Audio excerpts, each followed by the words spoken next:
ఓం నమః శివాయ శ్రీమాత్రే నమః. మిత్రులకి శ్రేభిలాషులకి అలాగే నేను ఇంతగా ఆదరిస్తున్న యూట్యూబ్ ప్రేక్షకులందరికీ కూడా పేరు పేరు ధన్యవాదాలు. మిత్రులారా, మీ అందరికీ పరాదేవత ఎలవెలలా మీతో ఉండి మీ మనోవాంఛ నెరవేర్చాలని మనస్ఫూర్తిగా కోరుకుంటున్నాను. ఈరోజు మనం నవగ్రహాలకు సంబంధించిన దోషాలు, వాటికి సంబంధించిన తాంత్రిక పరిహారాలు, వీటి గురించి తెలుసుకుందాం.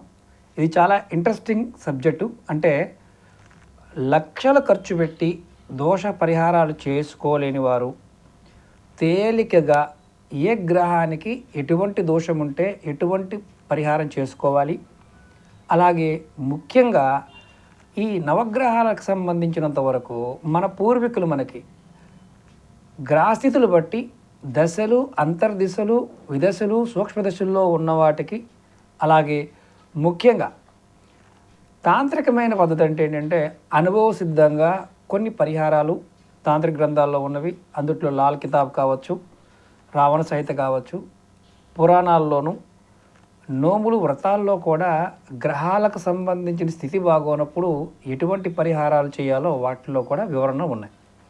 ఇవన్నీ పనిచేస్తాయి. ఎప్పుడు పనిచేస్తాయి? నమ్మికతో, విశ్వాసంతో మనం ప్రయత్నం చేసినప్పుడు. ఈరోజు వీడియోలో ఎవరైతే జాతకులు మాకు జాతకం తెలుసండి, మా జాతకంలో పలానా దశ నడుస్తుంది, దశారాధుడు బాగోలేదు, విదశల్లో బాగోలేదు, ఇలా రాహువు, కేతువు, శని, కుజుడు, ఇలా పాపగ్రహాలు బాగోలేదు, పుణ్యగ్రహాలైన సూర్యుడు, చంద్రుడు, గురుడు కూడా బాగోలేదు, దశల్లో మాకు ఇబ్బంది కలుగుతున్నాయి అనేవారు ఖచ్చితంగా ఈ తాంత్రిక పరిహారాలని ప్రయత్నించేయండి. నేను ఇది కొంచెం లెంతీ వీడియోనే, మీకు వన్ బై వన్ వివరిస్తాను. దశలు, అంతర్దశల్లో కూడా చెప్తాను. ఇది రూపాయి ఖర్చు పెట్టేది కాదు, సొంతగా చేసుకునేది. ఇది మీకు యూట్యూబ్లో, అంటే మనం ఒక జ్యోతిష్యుడి దగ్గరికి వెళ్ళి లేదంటే గుడికి వెళ్ళి పరిహారాలు చేసుకునే వాటితో పాటు వీటికి సంబంధించినవి చేసుకోవడం వల్ల మీకు ఖచ్చితంగా ఫలితాలు వస్తాయి. ముందుగా మనం సూర్యుడి గురించి తెలుసుకుందాం. జాతకంలో సూర్యుడి దోషం వల్ల కలిగే నష్టాలు ఏంటో తెలుసుకుందాం. ఇది బాగా గుర్తుంచుకోండి.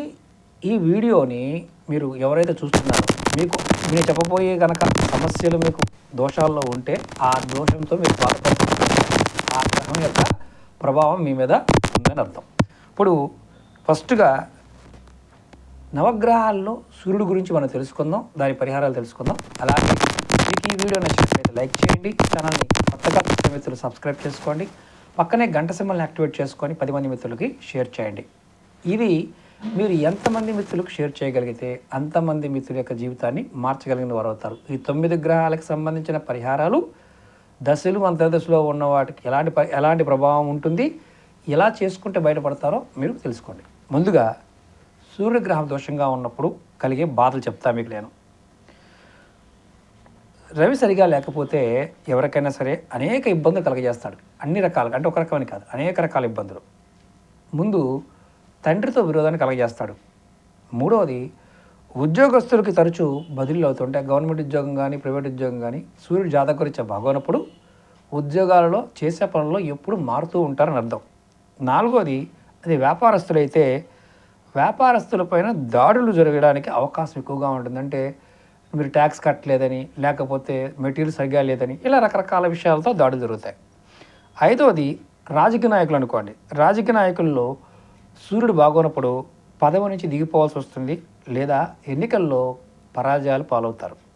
ఆరవది అన్నీ ఉంటాయి కానీ అస్థిరత్వంతో బాధపడుతూ ఉంటారు. ఏడవది పాండిత్యం ఉన్నప్పటికీ కూడా తక్కువగా చూడబడతారు. అంటే జాతకం చెప్పేవో చాలామంది పండితులు ఉంటారు, వాక్సిద్ధి ఉంటుంది, అన్నీ ఉంటాయి, కానీ అది కూడా చెప్పాలి. అలాగే ఇంకోది కుట్రలు, వెన్నుపోట్లు, నమ్మక ద్రోహాలు ఇలాంటి వాటిని జరిగాయి అనుకోండి, ఖచ్చితంగా సూర్యుడి దోషం ఉన్నట్టు లెక్క. అలాగే వ్యవసాయదారులకైతే వ్యవసాయం ద్వారా నష్టం, సరిగ్గా పండకపోవడం లాంటివి జరుగుతుంది. జాతకంలో సూర్యుడు బాగోలేదని అర్థం. అది మళ్ళీ ఇంకోటి ఏంటంటే ఉద్యోగుల్లో ఉన్నవారికి పైనున్న అధికారులతో, అంటే అధికారులతో గొడవలు, పేచీలు, విరోధాలు కలగజేస్తాడు మీ పైనున్న అధికారులతో. అలాగే శారీరకంగా మానసికంగా దైవశక్తులు సన్నగిల్లే విధంగా చేస్తాడు. చాలామందికి నైరస్యం వచ్చేస్తుంది. దేవుడి మీద నమ్మకాన్ని కోల్పోయే వాళ్ళు కూడా, దేవుడు లేడు అనేవారు కూడా సూర్యుడి యొక్క ప్రభావం బాగోలేదని అర్థం. ఇప్పుడు సూర్యగ్రహణం అంటే ఈ సూర్యుడి వల్ల వచ్చే వ్యాధులు ఎలాంటివో తెలుసుకుందాం. ఇక్కడ ముఖ్యంగా ఒక విషయం చెప్తాను. ఒక్కొక్క వీడియోలో ఒక్కొక్క గ్రహం గురించి చెప్తాను, ఎందుకంటే బాగా లెంత్ అయిపోతాయి కాబట్టి చూడడానికి కూడా ఇబ్బందిగా ఉంటుంది. కానీ గుర్తుంచుకోండి, ఈ దోషాలు తెలుసుకున్న తర్వాతే వాటి పరిహారాలు చెప్తాను. అంటే ఏదో సరదాగా చెప్పేస్తే ఇది మీకు ఎటువంటి ప్రయోజనాన్ని కలగచేయదు. ఇది ఎంతమంది మిత్రులకు షేర్ చేయగలుగుతారో వాళ్ళ జీవితాలను ఖర్చు లేకుండా, ఒక జ్యోతిష్యుడి దగ్గరికి వెళ్ళకుండా, ఊరికి ఖర్చు పెట్టకుండా కూడా చేసుకోవాలి. ఇది పెద్ద శాస్త్రంలో. ఇప్పుడు సూర్యగ్రహం కనుక ఇబ్బంది అంటే మనకి ముందుగా ఉన్నప్పుడు కలిగే వ్యాధులు అంటే చెప్తా మీకు. ఈ సూర్యుడు అనేవాడు ఉష్ణతత్వానికి సంబంధించిన గ్రహంగా చెప్పచ్చు. ముఖ్యంగా జ్వరాలలో టైఫాయిడ్, మలేరియా ఇలాంటి జ్వరాలు రావడానికి రవి జాతకంలో సరిగా లేనప్పుడే జరుగుతాయి. మూడవది, దీర్ఘకాలికంగా జీర్ణకోశ సంబంధ వ్యాధులు రవి కారణంగానే వస్తాయి. అంటే జీర్ణకోశం అంటే అన్నవాహిక సంబంధించి మన పొట్టకు సంబంధించిన కొన్ని ఇబ్బందులు రవి బాగోకపోతేనే వస్తాయి. నాలుగవది, కళ్ళకు సంబంధించిన కళ్ళకలకలు, కళ్ళల్లో పువ్వులు, కంటి కురుపులు, అలాగే కంటిలో కండ పెరగటం, మెల్లకన్ను, కళ్ళల్లో ఎర్రటి జీరలు మొదలగు ఇలాంటివి అన్నీ కూడా రవి బాగోనప్పుడే వస్తాయి. అంటే కళ్ళల్లో మీకు ఎర్రజీరలు బాగా ఉన్నాయంటే మీ జాతకంలో రవి బలహీనుడని అర్థం. మీరు జాతకం పరిశీలించుకోకపోయినా ఇలాంటి లక్షణాలు ఉన్నాయో తెలుసుకుంటే 9 గ్రహాలకి మీకు అర్థమైపోద్ది. కాబట్టి ఇవన్నీ కూడా, ఇలాంటి ఇబ్బందులన్నీ కూడా రవి కారణం వల్లే వస్తాయి. అలాగే ముఖ్యంగా గుండెకి సంబంధించిన వ్యాధులు, అంటే గుండెకి సంబంధించిన వ్యాధులు అంటే వాల్స్ కావచ్చు, గుండె దడ కావచ్చు, వీక్నెస్ కావచ్చు, ఇవన్నీ కూడా రవి బాగోకపోయినప్పుడే వస్తాయి. జాతకరీత్యా రవిగ్రహం బాగోనప్పుడే, అంటే సూర్యుడు బాగోనప్పుడు. అలాగే ముఖ్యంగా రవి శనితో కలిసి ఉంటే బీపీ వస్తుంది. బీపీ ఎలా వస్తుందిరా బాబు అంటే రవి శని ఇద్దరు కలిసి ఉన్న బీపీ అనేది వస్తుందని అర్థం. అలాగే రవి గురుడు కలిసి ఉంటే హై బీపీ వస్తుంది. అంటే సూర్యుడు గురుడు కనుక కలిసి ఉండి నీచంగా ఉండుంటే ఖచ్చితంగా హై బీపీ వస్తుంది. అలాగే కుజుడు బుధుడు కలిసి ఉంటే, అంటే ఈ జాతకంలో కుజుడు బుధుడు రవితో కలిసి స్థితి బాగోలేకపోతే మెదడవాపు, పిచ్చి, ఉన్మాదం, మెదడులో గడ్డలు, అలాగే క్యాన్సరు, పక్షవాతం, మాట పడిపోవడం వంటివి కూడా ఈ రవి అంటే రవి బాగోనప్పుడే వస్తాయి. అంటే కుజుడు బుధుడితో కలిసి ఉన్నప్పుడు ఈ సమస్య వస్తుంది. మీ జాతక చక్రం తెలిసిపోయినా మీకు ఇలాంటి సందర్భాలు ఏర్పడుతున్నాయంటే ఖచ్చితంగా మీరు ఈ సమస్యతో బాధపడుతున్నారని అర్థం. అలాగే రవి బాగోకపోవడం అనేది ఇంకా బాధలు ఏంటో తెలుసుకుందాం. అంటే ఇప్పుడు వ్యాధులు తెలుసుకున్నాం, ఇప్పుడు బాధలు ఎలాంటి బాధలు కలగజేస్తాడు. రవి సరిగా లేకపోతే అనేక ఇబ్బందులు కలగజేస్తాడు. ముఖ్యంగా తండ్రితో విరోధాన్ని కలగజేస్తాడు. అంటే మనం చాలామందికి ఏంటంటే మా తండ్రితో గొడవలు అవుతున్నాయండి, ఆస్తి తగాదాలు అవుతున్నాయి, మా తండ్రి మాకేం పంచడం లేదు అనే పాయింట్ ఆఫ్ వ్యూలో కూడా మనం తెలుసుకోవచ్చు. ఇంతకుముందు ఫస్ట్ కూడా మనం ఈ బాధల గురించి ఫస్టే తెలుసుకున్నాం. అంటే రవి కలిగే బాధలు ఏంటో మనం ముందే తెలుసుకున్నాం.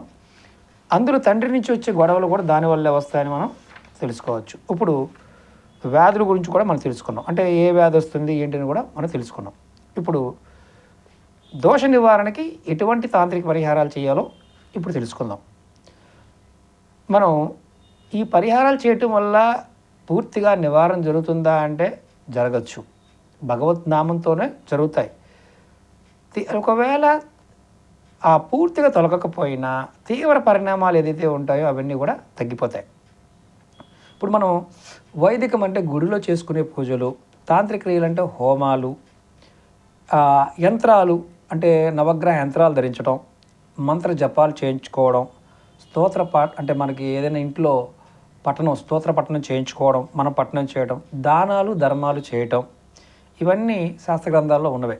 ఇప్పుడు మనం ఇందులో ఎలాంటి పరిహారాలు చేస్తే ఫలితాలు కలుగుతాయి చెప్తాను. మనకెందుకంటే ఈ సూర్యగ్రహానికి అధిదేవుడు అగ్నిదేవుడు. మామూలుగా ఇక్కడ మనం సూర్యుడు అగ్ని వేరువేరుగా శాస్త్రం చెప్తుంది కాబట్టి కొంతమంది ఏంటంటే డౌట్ ఉంటుంది. అలాగే ప్రత్యాది దేవత వచ్చేసి రుద్రుడు. వీరిద్దరితో కలిసి రవిగ్రహానికి అంటే వైదికంగా కానీ లేదా తాంత్రిక సంప్రదాయంలో కానీ మీరు జపాలు హోమాలు చేయించుకుంటే నివారణ పొందడానికి అవకాశం ఉంటుంది. ఇది కొంచెం ఖరీదైన విషయం. అలాగే ఇప్పుడు రెండో పాయింట్ చెప్తాను. సూర్యగ్రహానికి అధిష్టాన దేవత మనకి శ్రీమన్నారాయణుడు. శ్రీమన్నారాయణ మంత్రం అష్టాక్షరి మంత్రం ఓం నమో నారాయణాయ ఈ మంత్రాన్ని కానీ, అలాగే భాగవతంలో అంటే 6వ దాంట్లో 6వ స్కందంలో గల నారాయణ కవచాన్ని కానీ, అంటే భాగవతంలో ఉన్నదానే నారాయణ కవచ పుస్తకం దొరికిన చదువుకోవచ్చు. అంటే అష్టాక్షరి మంత్రాన్ని కానీ మామూలుగా నారాయణ కవచాన్ని కానీ అలాగే పురుష సూక్తాన్ని కానీ ప్రతిదినం చదువుకోవడం వల్ల పఠించడం వల్ల మీకు రాహుగ్రహ దోషాలు పీడలు తొలగిపోతాయి. పెద్దవి చేయలేకపోయినా స్తోత్రం ద్వారా కూడా నామం ద్వారా కూడా తొలగిపోతాయని శాస్త్రం చెప్తుంది. ఇది బాగా గుర్తుంచుకోండి, భయపడకండి, ఏమీ జరగదు, అంతా మన మంచిగా జరుగుద్ది. అలాగే ఇప్పుడు మూడవది ఏంటంటే సూర్యగ్రహానికి అంతరిక్ష దేవత మాతాంగి దేవి. దశమహావిద్యల్లో ప్రతిరోజు మనం అంటే దేవి గురించి మనం వింటూ ఉంటాం. మాతాంగి స్తోత్రాన్ని కానీ హృదయాన్ని కానీ కవచాన్ని కానీ, అమ్మవారి హృదయాన్ని స్తోత్రాన్ని కవచాన్ని ఈ మూడిట్లో ప్రతిరోజు జపించేవారు ఎవరైనా ఉంటే వారికి రవిగ్రహ దోషాలు పీడలు నివారింపబడతాయని శాస్త్రం చెప్తుంది. అలాగే ఇప్పుడు ధారణ విషయంలో అంటే మనం ఏం ధరిస్తే ఒకవేళ ఈ దోషం పోతుంది. దశమిక రుద్రాక్ష అంటే 10 ముఖాల కలిగిన రుద్రాక్షని విధి విధానంగా పూజించి మీరు ధరించడం వల్ల రవిగ్రహం ద్వారా వచ్చే బాధలు రోగాలు అన్నీ అనర్థాలన్నీ కూడా మీకు కాస్త ఉపశమనం కలుగుతుంది. ఇది గుర్తుంచుకోవాల్సిన విషయం. అలాగే సూర్యగ్రహం మామూలుగా దోషకారకమైనప్పుడు అంటే ఏదైతే మీకు ఇబ్బంది పడుతున్నామో ఒక రాగి బిళ్ళ తీసుకొని గుండ్రంగా దాన్ని అంటే గుండ్రంగా ఉన్న బిళ్ళలు కూడా దొరుకుతాయి. ఒకవేళ రాగిదేని తీసుకొని మనం కంసాల వాళ్ళ దగ్గరికి వెళ్ళి అంటే గోల్డ్ స్మిత్ అంటాం కదా, వాళ్ళ దగ్గరికి వెళ్ళి దాన్ని రౌండ్గా చేయించి లేదా మనకు రౌండ్గా దొరికే బిళ్ళలైనా సరే ఎక్కడైనా సరే పారుతున్న నీళ్ళు అంటే కాలువ కానీ నది కానీ ఇలాంటి వాటిల్లో వేయటం వల్ల కూడా ఈ నివారణ జరుగుతుంది. ఈ విధంగా వరుసగా 43 రోజులు చేయాలి. ఇలా చేశారా ఖచ్చితంగా మీకు సూర్యగ్రహ దోషం అనేది తొలగి అద్భుతమైన ఫలితం కలుగుతుంది. అలాగే ఇంకొక మనం ఇందులో ఉపవాసం గురించి కూడా తెలుసుకుందాం. అంటే మొత్తం మీకు A to Z చెప్పేస్తాను. అంటే మీరు జ్యోతిష్యుడి దగ్గరికి వెళ్ళి చేయించుకోలేనివి కూడా మీకు అన్నీ ఈజీగా అర్థమైపోతాయి. ఇప్పుడు ఉపవాస నియమం ఏంటంటే ఎవరైనా సరే ఇది చేయొచ్చు. ఇది శుక్లపక్ష ప్రథమ రవివారం అంటే ఆదివారం నాడు, శుక్లపక్షం మొదటి ఆదివారం నాడు ప్రారంభించి 12 కానీ లేదా 30 రోజులు చేయాలి. అంటే 30 అంటే రోజులు కాదు, ఆదివారం అలా చేయాలి. 30 ఆదివారాలు కానీ లేదా 12 ఆదివారాలు కానీ చేయాలి. ఆదివారం రోజున సూర్యోదయం వేళ అంటే కరెక్ట్గా సూర్యుడు ఉదయించే సమయంలో సూర్యుడికి నమస్కారం చేసే స్నానాది కార్యక్రమాలు ముగించుకున్న తర్వాత చేయాలి. నమస్కారం చేసుకున్న తర్వాత అర్ఘ్యం ఇచ్చి సూర్యాస్త సమయం వరకు ఉపవాసం ఉండాలి. అంటే సూర్యుడు సాయంత్రం వరకు కూడా ఒక పూట ఉపవాసం. అప్పుడు పాలు పళ్ళు తీసుకోవచ్చు, ఇబ్బంది ఏమి లేదు. ఎందుకంటే కలికాలంలో ఖచ్చితంగా తీసుకోవాలి కూడా. రోజంతా మీరు సూర్యగ్రహ మంత్రాన్ని అంటే తాంత్రిక మంత్రాన్ని కనీసం 11 మాలలు అంటే ఒక 108 పూసలు ఉన్న రుద్రాక్షమాల కానీ లేదా మీకు స్ఫటికమాల కానీ మీరు తీసుకోవచ్చు. లేదా తులసి మాలతో కూడా మీరు జపం చేయొచ్చు. ఇది 11 మాలలు జపం చేయాలి. అలాగే సూర్యాస్త సమయం అయిపోయిన తర్వాత గోధుమలతో చేసిన చపాతీల్ని హల్వాని ఉప్పు లేకుండా తినాలి. అంటే చపాతీ చేసిన దాంట్లో ఉప్పు వేయకూడదు, హల్వా చేసినా ఉప్పు వేయకూడదు, అంటే ఉప్పు లేకుండా తినాలి. ఇది ఉపవాస నియమం. మీకు ఇలా ఉపవాసం చేస్తే సూర్యగ్రహ బాధలు తొలగిపోతాయి. ఇప్పుడు మనం స్నానం గురించి తెలుసుకుందాం. అంటే సూర్యగ్రహణం అంటే సూర్యుడు బాగోనప్పుడు ఎటువంటి స్నానం చేయాలి అంటే ఇక్కడ మీరు గుర్తుంచుకోండి, ఏది అవకాశం ఉంటే అది చేయండి. ఒక్కొక్కటి ఉపవాసం, పూజలు, మంత్రము, శ్లోకాలు, ఎందుట్లో ఏదో ఒక్కటి చేసినా ఓపిక ఉంటే అన్ని చేసిన పర్వాలా, ఫలితం ఉంటుంది. ఇప్పుడు స్నానం గురించి తెలుసుకుందాం. ఆదివారం నాడు ఎర్ర మంజిష్ట, ఎర్ర చందనం, కుంకుమ పువ్వు ఇవన్నీ రాగి బిందుడి నీళ్ళు అంటే ఒక 15 లీటర్లు కాపర్ బిందులో నీళ్లు తీసుకొని కలిపి సూర్య స్తోత్రం అంటే సూర్యుడి యొక్క స్తోత్రాన్ని జపించి మంత్ర జపం అంటే మామూలుగా నాకు స్తోత్రం చదువుకోవడం రాదనుకుంటే సూర్యుడి యొక్క మంత్రాన్ని జపించి అంటే దాన్ని అభిమంత్రించడం కోసం చేసుకోవాలి. మీరు కరెక్ట్గా సూర్యోదయం అవుతున్న సమయంలో గుండ్రంగా రౌండ్గా ముగ్గు వేసి దర్బలు వేసి, మనకి బయట దర్బలు దొరుకుతాయి, ఇవన్నీ కూడా పూజా వస్తువులు అమ్మే షాపులు దొరుకుతాయి. దానిపైన ఎవరైతే గ్రహస్థితి బాగోని వారు ఉన్నారో వారు కూర్చోబెట్టి బ్రాహ్మణుడి యొక్క ఆజ్ఞ పొంది తలస్నానం చేయాలి, అంటే శిరస్నానం అంటాం. ఇలా చేయటం వల్ల రవిగ్రహ సంబంధ దోషాలు, రోగాలు తగ్గుతాయి. ఈ విధంగా ఎన్ని ఆదివారాలు చేయాలి? 6 ఆదివారాలు చేయాలి. ఇప్పుడు రవి దోష నివారణకు ధరించవలసిన మూలిక ఏంటో చెప్తాను. మీరు అర్కమూలం అంటే జిల్లేడు చెట్టు వేరు, అందులో తెల్ల జిల్లేడు చెట్టు వేరు చాలా ఇంపార్టెంట్ మూలిక అని చెప్పాలి. మనం చాలా వీడియోలు చెప్పాం. ఇది పుష్యమి నక్షత్రం, పుష్యమి నక్షత్రం గురువారం కానీ, పుష్యమి నక్షత్రం ఆదివారం నాడు అంటే రవి పుష్యమి నాడు కానీ, గురు పుష్యమి నాడు తెచ్చుకోవచ్చు. అందుట్లో శ్రేష్టం రవి పుష్యమి. ఈ నక్షత్రం రోజున మీరు లేదా కృత్తికా నక్షత్రం ఉన్న రోజు కానీ, అంటే క్యాలెండర్ చూడండి, అది శుక్లపక్షం పూర్వపక్షం ఏదైనా పర్వాలేదు, మీరు కృత్తికా నక్షత్రం ఉన్న రోజున ఈ మూలిక తెచ్చుకోవాలి. దాంతోపాటు సూర్య సూక్తం ఈ మంత్రాన్ని జపించి పూజించి ఎర్రటి దారంతో కట్టి ఎడం చేతి అంటే ఇక్కడ మీరు మణికట్టుకైనా లేకపోతే ఇక్కడైనా సరే చేతికి కట్టుకోవాలి. ఇలా కట్టుకోవడం వల్ల రవిగ్రహ బాధలు తొలుగుతాయి.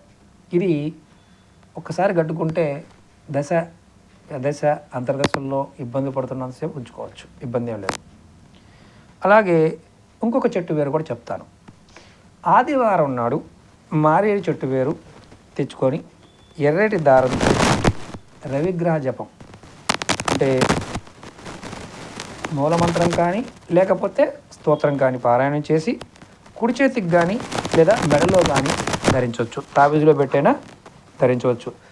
ఇలా ధరించినా సరే మీకు రవి యొక్క బాధలు తగ్గుతాయి. ఇప్పుడు ఇక్కడ నియమం ఉంటుంది, ఏ చెట్టు వేరు తెచ్చుకోవాలన్నా ముందు రోజు సంకల్పం చెప్పాలి. నీ చెట్టు దగ్గరికి వెళ్ళి నేను రేపు సేకరిస్తానని చెప్పి కొద్దిగా నీరు పోసి స్వీటు పానకం స్వీట్ అక్కడ నైవేద్యంగా పెట్టడం, దీపం పెట్టి సంకల్పం చెప్పుకొని ఇంత మొక్క వేరు మాత్రం తెచ్చుకోవాలి. చెట్టు అంతా పేకూడదు. ఉత్తర దిశలో ఉన్నది కానీ తూర్పు దిశలో ఉన్న వేర్లు అయితే చాలా శ్రేష్టం.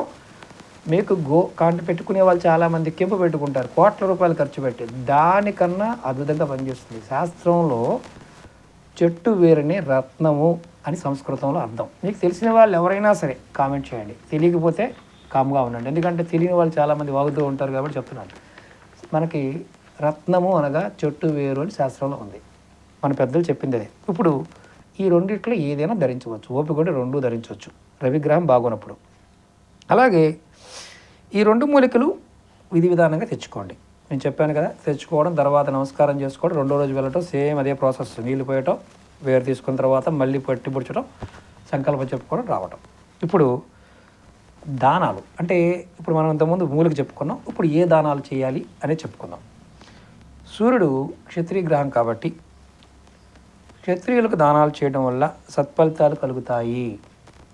అలాగే కెంపు, బంగారము, రాగి, గోధుమలు, బెల్లము ఇట్లాంటి వస్తువుల్ని మీరు ఆదివారం పూట దానం చేయడం వల్ల రవిగ్రహ బాధ తొలుగుతుంది. ఇది క్షత్రియులకు చేస్తే చాలా అద్భుతం అని శాస్త్రం చెప్తుంది. అలాగే ఆదివారం నాడు సూర్యోదయ సమయంలో మీరు రాగి పళ్ళెంలో నిండా గోధుమలు పోసి బెల్లము, అంటే మీరు ఇక్కడ ఒక నియమాన్ని పాటించాలి.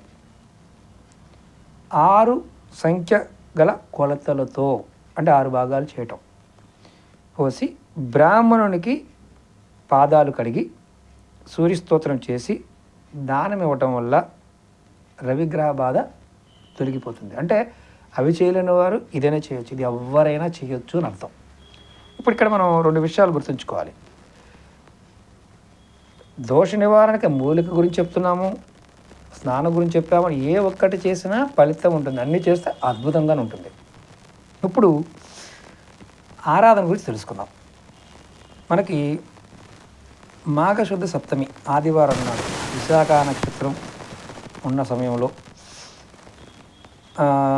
ఈ జాతకు అంటే అతిథి కశ్యపులకు జన్మించిన సూర్యభగవానుడు కాబట్టి మనకి తెలుగు అంటే మామూలుగా మీకు ఏంటంటే ఎప్పుడు ఈయన జన్మ పాయింట్ ఆఫ్ వ్యూలో కూడా మీకు తెలియాలి. మనం రథసప్తమి అనే పూజ చేస్తూ ఉంటాం. అందరూ కూడా చాలా చాలా నిష్టగా చేస్తారు. ఈ రథసప్తమి నాడు పూజలు చేయడం అనేది స్వామివారికి సంబంధించిందని అర్థం చేసుకోవాలి. అలాగే సూర్యుడిని పూజించాలని చాలామంది అనుకునే వారికి ఏంటంటే రాగి విగ్రహాన్ని ప్రతిష్ఠించి పూజ చేసుకుంటే మంచిది. అలాగే గోధుమలు బెల్లంతో వండిన పాయసం నైవేద్యంగా పెట్టాలి. అలాగే గ్రహప్రీతి అంటే మామూలుగా ఏంటంటే ఇక్కడ స్వామివారికి ఇష్టమైన అంటే గ్రహ అంటున్నాం కాబట్టి ఆయన ప్రీతియార్థం బెల్లంతో కలిపిన అన్నం అంటే బెల్లం పాయసం కూడా సమర్పించడం చాలా మంచిది. అలాగే ఎవరైనా సరే ఇక్కడ గుర్తుంచుకోవాల్సింది ఏంటంటే ముఖ్యంగా స్వామివారికి అన్న పాయసం అంటే చాలా ఇష్టమని పురాణాలు చెప్తున్నాయి. జాతకం మన మామూలుగా ఏంటంటే మన మనుషులకు ఎలాగ ఇష్టమో స్వామివారికి కూడా చాలా అద్భుతంగా పాయసంతో ఇష్టపడతారు అని పురాణం చెప్తుంది. గమ్మత్తుగా అనిపిస్తుంది, కాకపోతే నిజం. అన్న పాయసాన్ని నివేదన చేయడం వల్ల చాలా మంచి ఫలితాలు కలుగుతాయి. అలాగే ముఖ్యంగా స్వామివారు సప్తవర్ణాలకు ప్రతీకగా అంటే ఇంద్రధనుసు ప్రతీక ఎలా ఉంటుందో 7 గుర్రాలు ఉంటాయి. ముఖ్యంగా ఈయన శ్రీరామనవమి రోజు సూర్యగ్రహణానికి మనకంటే మామూలుగా స్వామివారి ప్రీత్యార్థం చేయబడే ఒక పండగ అని కూడా చెప్పచ్చు. ఇక్కడ మనం శ్రీరామనవమి రాముల వారికి పండగ చేస్తాం కదా, అది సూర్యభగవానుడికి కూడా చాలా ప్రీతిపదమైనదిగా శాస్త్రం చెప్తుంది. ముఖ్యంగా రెండోది ఏంటంటే ఇక్కడ స్వామివారికి ఇష్టమైన ప్రీతికరమైన తిథి జ్యేష్ఠ శుక్ల ద్వాదశి, అంటే సూర్యభగవానుడికి ఆ రోజు చాలా ఇష్టమైంది. కార్తీక శుక్ల సప్తమి స్వామివారికి ఇష్టమైంది. సూర్యుడికి ఆదివారం నాడు వ్రతం చేయడం, వివిధ రకాల స్తోత్రాలు చేయడం, ఆదివారం చేయడం చాలా మంచిది. ఎవరైతే జాతకంలో సూర్యగ్రహం బాగోనప్పుడు ఆదివారం నాన్ వెజ్ తినే అలవాటు ఉంటే మానేయండి, ఇది అద్భుతంగా పనిచేస్తుంది. అలాగే మీరు ఆ రోజు మిగతా రోజులు చేసినా చేయకపోయినా ఖచ్చితంగా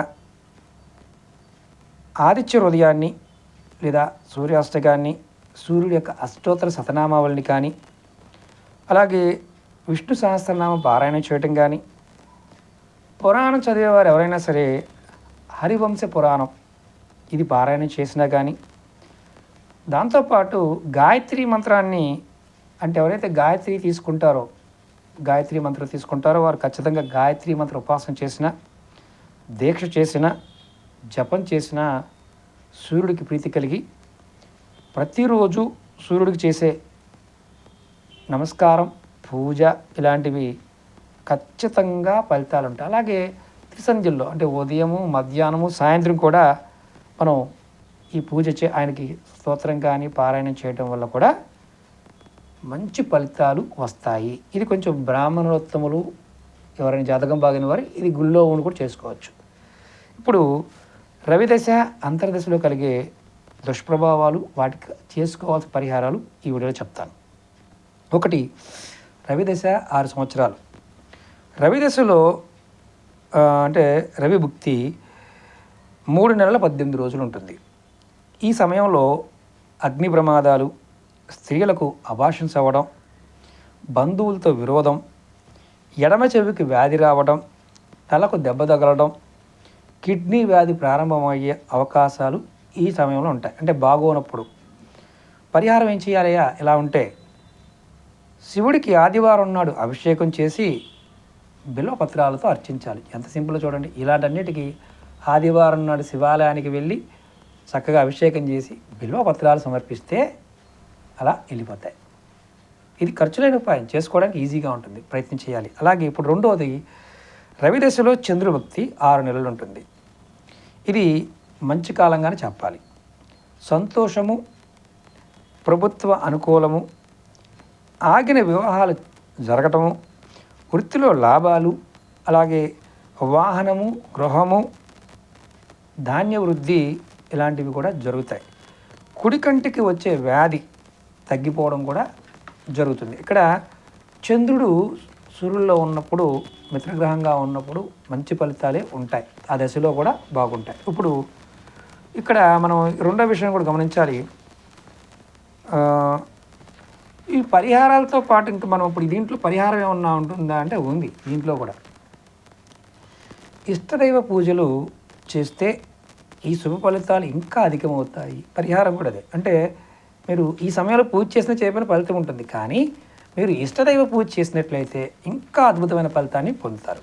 ఇప్పుడు రవిదశలో కుజభుక్తి అంటే 4 నెలలు 6 రోజులు ఉంది.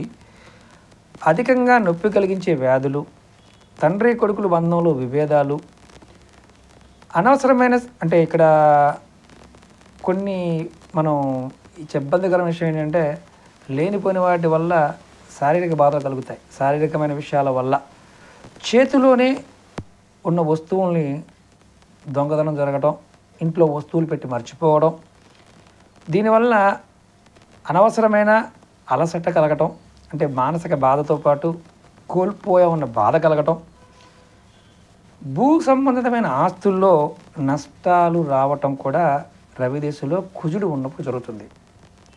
అలాగే 4వది రవిదశలో రాహుభుక్తి 10 నెలల 24 రోజులు ఉంటుంది. రాహు శుభ ఫలితాలు లేని కష్టకాలం చెప్పచ్చు. రవితో రాహు ఉన్న, కేతు ఉన్న నష్టం ఎక్కువగా ఉంటుందని మనం తెలుసుకోవాలి. ఇప్పుడు ఈ సమయంలో ఎలా ఉంటుందంటే పూర్వీకులు ఆస్తి కొరకు కారాగార వాసం, అంటే కోర్టు కేసులు ఇలాంటివి అవ్వటం, అంటే సహోదరులు ఉన్న ఎవరైతే అన్నదమ్ములు ఉంటారో వాళ్ళకి విపత్తులు రావడం, అంటే ఏదో యాక్సిడెంట్లు కానీ, ఇబ్బందులు కానీ, ఆర్థిక ఇబ్బందులు కలగడం, పిల్లలకు తల్లిదండ్రుల నుండి దూరంగా వెళ్ళడం, దానివల్ల తల్లిదండ్రులకి శోకం కలగడం, ఆస్తి వివాదాలు, ఉమ్మడి కుటుంబంలో విడిపోవడం, పుత్రనాశనం, విషవయం లాంటి దుష్ఫలితాలు రాహువు ఉన్నప్పుడు జరుగుతాయి. అంటే రవిదశలో పరిహారం ఏం చేయాలయ్యా? ఆదివారం నాడు రాహుకాలంలో ఎరుపు రంగు పువ్వులు, నిమ్మకాయ, అన్నంతో దుర్గాదేవికి పూజించాలి. మళ్ళీ చెప్తాను, ఇది ఇబ్బంది పడే వాళ్ళు ఎవరైనా సరే ఆదివారం రాహుకాల సమయంలో ఎరుపు రంగు పువ్వులు, నిమ్మకాయ, అన్నంతో దుర్గాదేవిని పూజించాలి. ఇప్పుడు 5వ పాయింట్ తెలుసుకుందాం. అంటే దశలో విదశల గురించి తెలుసుకుంటున్నాం. రవిదశలో గురుభక్తి 9 నెలల్లో 18 రోజులు. ఇది చాలా శుభమైన కాలంగా చెప్పాలి. ఉన్నత విద్య చదువుకోవడానికి ఆస్కారాలు పడతాయి. ఇతర కళల యందు ఆసక్తి, పిల్లల ద్వారా గౌరవము, మీకున్న విరోధులు బలం తగ్గడం, సంపదలో లాభాలు రావడం, తక్కువ ప్రయత్నంలోనే ఎక్కువ ఫలితాలు, ఎక్కువ లాభాలు రావడం, స్నేహితుల వలన సంతోషం కలగడం, ఇవన్నీ జరుగుతాయి. అయితే ఇక్కడ కూడా పరిహారం ఉంది. ఏం చేయాలంటే ఆవుకి ఆకుకూరలు తినిపించాలి. గురువు యొక్క ఆశీర్వాదం పొందడం, తద్వారా ఈ శుభ ఫలితాలు మరింత అద్భుతాన్ని కలగజేస్తాయి. ఇప్పుడు రవిదశలో శనిభక్తి అంటే ఇది కూడా 11 నెలల 12 రోజులు ఉంటుంది. ఈ సమయంలో జాతకుడికి తండ్రికి వైద్య ఖర్చులు, మనోబాధ, మంచి స్నేహితులు శత్రువులు అవ్వటం, అగౌరవం ఏర్పడటం, పదవీ నష్టం, జీవితం మీద విరక్తి కలగటం, ఇది మీకు జరిగింది అంటే రాహు దశలో శని ఉన్నాడని అర్థం. దీనికి పరిహారం ఏంటయ్యా?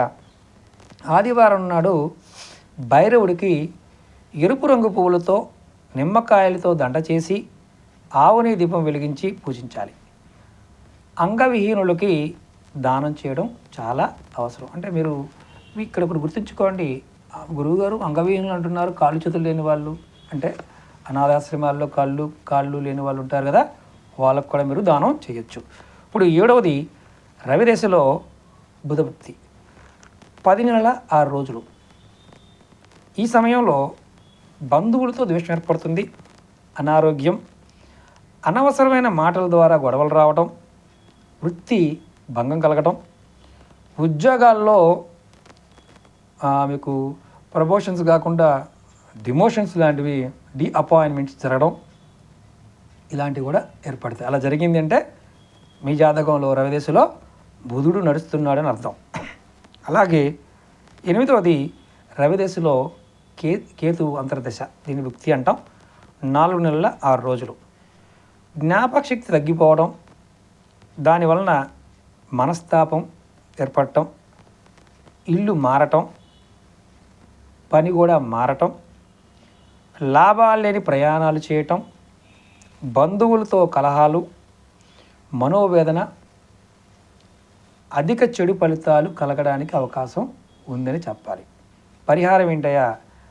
ఆదివారం నాడు గణపతికి గడ్డి పరకలతో, అంటే మనం దుర్వా అంటాం, గరక గడ్డి, ఈ పూజించడం వల్ల, తర్వాత సూర్యుడికి సూర్య నమస్కారం చేయడం వల్ల కూడా మీకు సమస్య తొలగిపోతుంది. చూసారా, చాలా తేలిక. పరిహారం చేయండి చాలు, ఫలితం 100% గ్యారంటీ. ఇప్పుడు రవిదశలో శుక్రభక్తి 12 నెలలు ఉంటుంది. ఇక్కడ ఈ సమయంలో వివాహ ప్రయత్నాలు ఫలించకపోవడం కూడా జరగచ్చు కొంతమందికి. అంటే అది శుక్రుడు నీచంగా ఉన్నా అందులో కలిసి రాదు కొంతమందికి.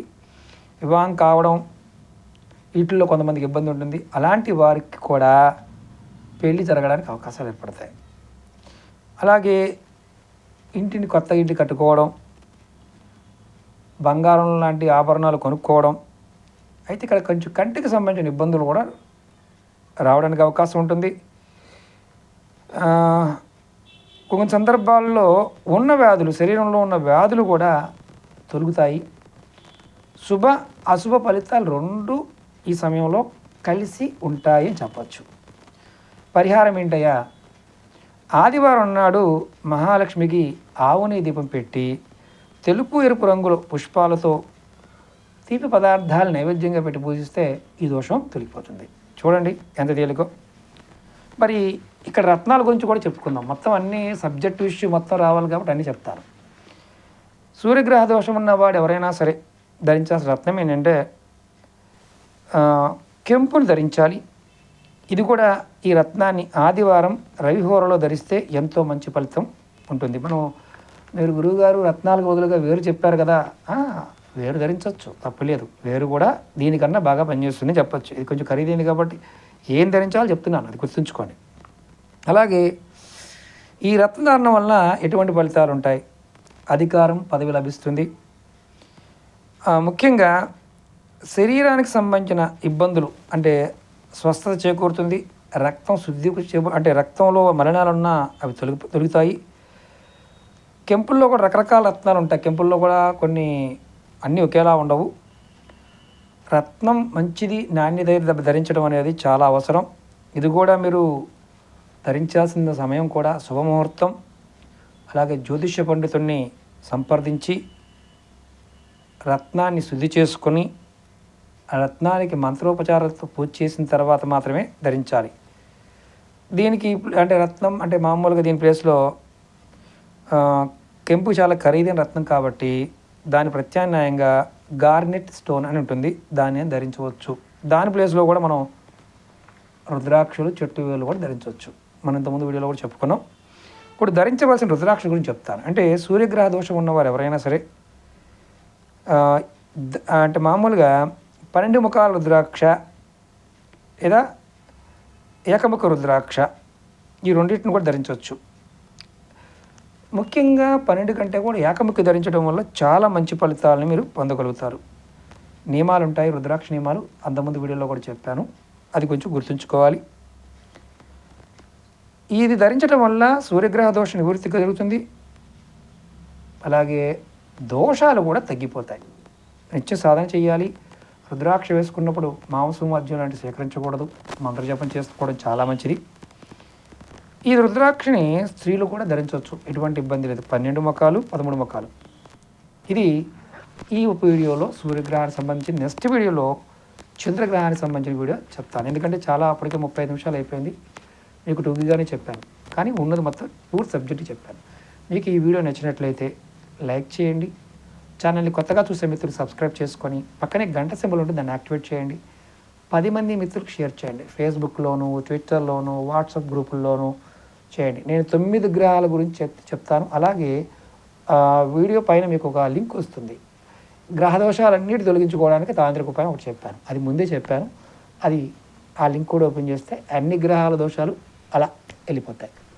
డబ్బు ఖర్చు పెట్టాల్సిన అవసరం ఏమాత్రమూ లేదు. కాబట్టి మీరు మన పెద్దలు చెప్పిన దాన్ని మీకు నేను పూర్తిగా వివరంగా చెప్తాను. అలాగే నా వీడియోల గురించి చాలామంది అంటే లెంతీ వీడియోలు అనేవారు కొంతమంది, సోది ఎక్కువ ఉందని కొంతమంది.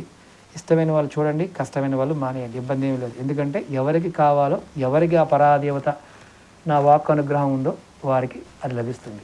అలాగే జాతకాల గురించి, తాంత్రిక వస్తువుల గురించి కావాలనుకునేవారు మన వెబ్సైట్లో తీసుకోవచ్చు. జాతకం గురించి తెలుసుకోవాలనుకునేవారు మన వీడియో డిస్క్రిప్షన్లో నెంబర్ ఇచ్చాను. 9440593655 నెంబర్కి కాంటాక్ట్ చేసి మీకున్న సమస్యలకి తెలుసుకోవచ్చు. ఫీజు ఉంటుంది, ఫీజు లేకుండా ఎవరికి చెప్పడం జరగదు. ఓకే మిత్రులారా, ఓం నమః శివాయ, శ్రీమాత్రే నమః.